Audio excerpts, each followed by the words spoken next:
Hi everyone, hope you're all okay. Today we're going to make a drawing machine and it's quite straightforward. You don't need to know about mechanics to do it, but it's a little bit of fun and you should come up with some really interesting abstract images using this machine. So what you're going to need to do is get yourself a cardboard box. Now the cardboard box needs to have a certain amount of depth to it because that's really going to help generate the images. The next thing to do, and it doesn't have to be a shoebox, you can try it with pretty much any box as long as it's got some depth. Next thing you need to do is you need to find the center point on the top. The way to do this is to get a ruler and draw a cross from corner to corner. So diagonally that way. Do that again, hasn't really shown up very well. And then diagonally that way. So I can see that the center, you see that? The center point is just there. Okay. The next thing to do at that center point is push a hole through the top of the box. Now I'm just using an old pen here. It's probably not very good for the tip of the pen, but you can use a pen or a pencil. Just be careful if you're using something sharp. But just push a hole through the top of the box like that. Next thing you're going to need, so just put that to one side for a second. Next thing you're going to need is a free-flowing ink pen, and you can just take the top off. Free-flowing, so it's liquid ink in there. If you have a look at that, you can see it's got one of those felt tips, but it is free-flowing. And you're going to need a piece of string. You're going to attach the string to the end of the pen. So you just tie a knot. Now you've got to make sure that it's not going to fall off. So the other thing you can do is you can get yourself some tape. I'm using some duct tape, but you can use sellotape, masking tape.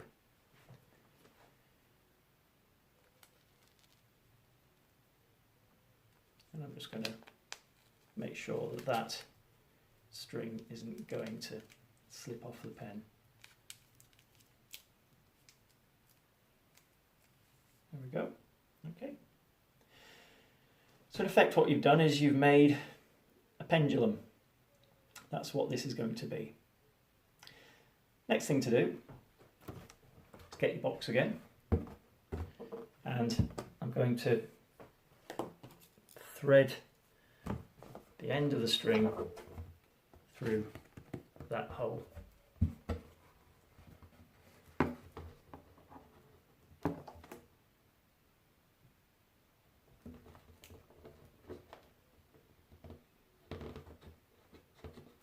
So I've just pushed the string through with the end of the pen.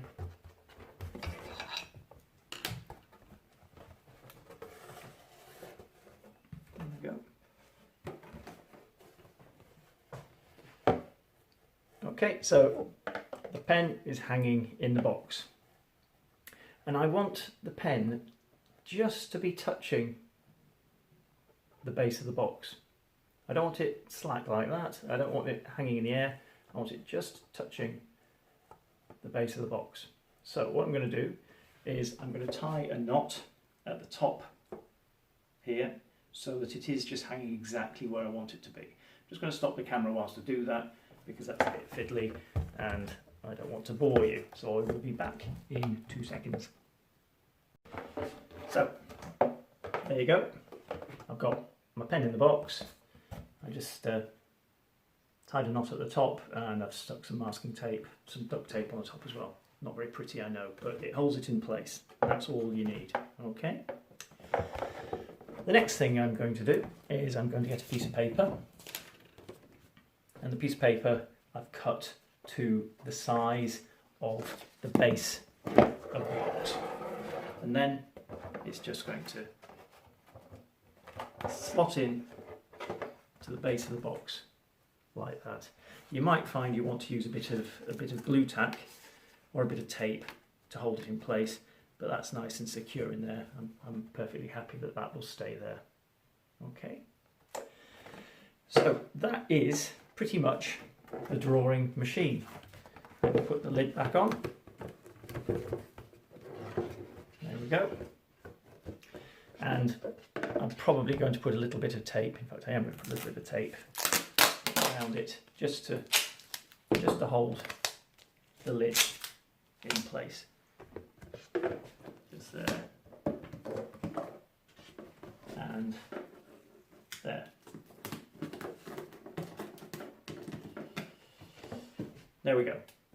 So, piece of paper in the bottom, pen on a piece of string, so it's acting like a pendulum as the box moves. And what is happening, you can probably hear it, what is happening is every time I move the box, the pen is recording that movement. The next bit is to try and get you outside and getting a bit of fresh air. I'm going to put this in a backpack, and then I'm going to walk around the garden, and I'm going to walk around the garden for, I don't know, 10 minutes. And then I'm going to have a look to see what I've got in the box. Okay, so the next time you'll see me, in a couple of seconds time, I'm going to be walking around the garden with this in a backpack. See you in a second. So this is the start of my walk around the garden. Obviously this bit isn't necessarily going to be particularly interesting for you, so what I'm going to do is I'm going to speed up the footage. As I say, I'm probably going to walk around the garden for probably about 5-10 minutes, and then we'll see what I've ended up with. Okay.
So there you are. Hope you enjoyed that. Hope you enjoyed me making a bit of a fool of myself. Here's the box, and if I open it up,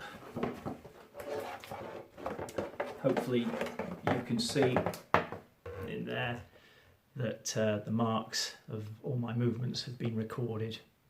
Okay, let's take that out. There we go. So what I've got is an almost complete circle, and the circle is because of the pendulum action of the pen as I was moving. Just lost the base of the circle there just because of the shape of the paper and the shape of the box, to be honest. Okay, but if you can see, we've got some lovely line quality going on in there. It's completely random and really quite abstract. and there may be shapes and forms in there that you can then go back in and add colour or work into. I was walking around for about 5 minutes, I think, and if I'd stayed out there for a little bit longer, then obviously the qualities of the image would continue to develop. I'd get much darker marks on there. And I've got one that I did previously here. There we go, where I've got the whole of the circle showing, and this one I actually did by putting in the back of my car. So I put the box in the back of the car, and then I just drove around, and when I got to 100 miles backwards and forwards to work and so on, then I took it out and had a look to see what I got, and that was the result. Obviously we can't really go out in cars at the moment because of lockdown, and to be honest, it's much better for you to get outside and be walking around the garden if you can do that. If you can't get outside and walk around the garden, then why not walk up and down the stairs? If you can't walk up and down stairs, why not walk around your living room? And also explore the different movements that you can make and the different marks that makes on a piece of paper. Okay, it's just a bit of fun. Why don't you have a go and see what you come up with? All right, take care. I'll see you again soon. Bye.